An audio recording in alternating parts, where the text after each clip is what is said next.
এই যে ল্যাবরেটরিটা যেটার আজকে তিনি উদ্বোধন করবেন, এটাকে বলা হচ্ছে এই মুহূর্তে দেশের মধ্যে যতগুলি ফরেন ল্যাবরেটরি রয়েছে তার অন্যতম একটি।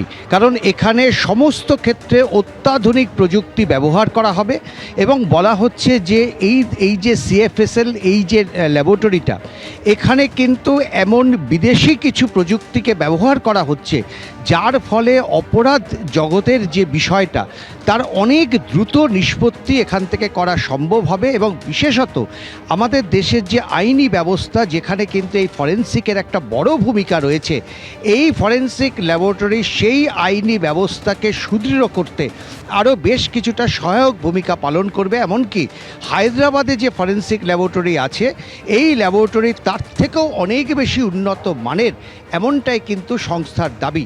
দেখো, এখানে অমিত শাহ আসবেন এবং প্রায় 40 মিনিট এখানে তার থাকার কথা এবং তারপরে তিনি আবার ফিরে যাবেন। কিন্তু আজকে এই অমিত শাহর গোটা কর্মসূচির মধ্যে নজর কিন্তু থাকবে নেতাজি ইন্ডোর স্টেডিয়ামে তিনি কি বক্তব্য রাখেন।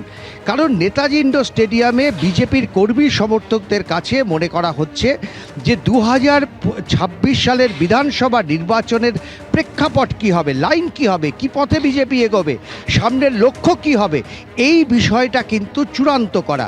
একদিকে বিজেপির নেতৃত্ব তারা ইতিমধ্যেই বলতে শুরু করেছেন যে 2026 সালে বিজেপি রাজ্যে ক্ষমতায় আসছে, কিন্তু শুধুমাত্র এই কথা মুখের কথা বললে তো হবে না।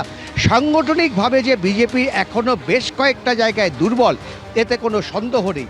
বিজেপির এই সাংগঠনিক অবস্থা, বিশেষ করে সভাপতি নির্বাচনের ক্ষেত্রে যেভাবে বিজেপি নেতৃত্ব কার্যত দ্বিধাবিভক্ত হয়ে পড়েছে, সেই বিষয়গুলো রয়েছে।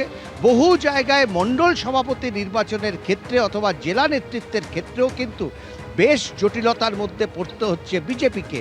অনেকেই মনে করছেন যে বিজেপির যা সংগঠন, সেখানে তাদের যা ভোট রয়েছে সেই ভোটের প্রতিফলন কিন্তু সংগঠনে নেই। অর্থাৎ বহু মানুষ বিজেপিকে ভোট দেন ঠিকই, কিন্তু যে সাংগঠনিক শক্তি একটা ভোটের বাক্সকে কাজে লাগানোর জন্য, সেই সাংগঠনিক শক্তি কিন্তু বিজেপি এখনও তৈরি করতে পারেনি। দলের মধ্যে অন্তর্কলহ রয়েছে। আমরা দেখেছি দিলীপ ঘোষকে কেন্দ্র করে বিজেপি শিবির কার্যত একাধিক ভাগে বিভক্ত।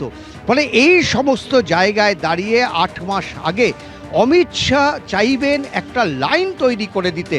প্রথমত বিজেপিকে ঐক্যবদ্ধ করা, সেটা শুধু খাতা কলমে না, নেতাদের বক্তৃতায় না, বাস্তবে বিজেপিকে ঐক্যবদ্ধ করা, এটা তার কাছে অন্যতম বড় চ্যালেঞ্জ।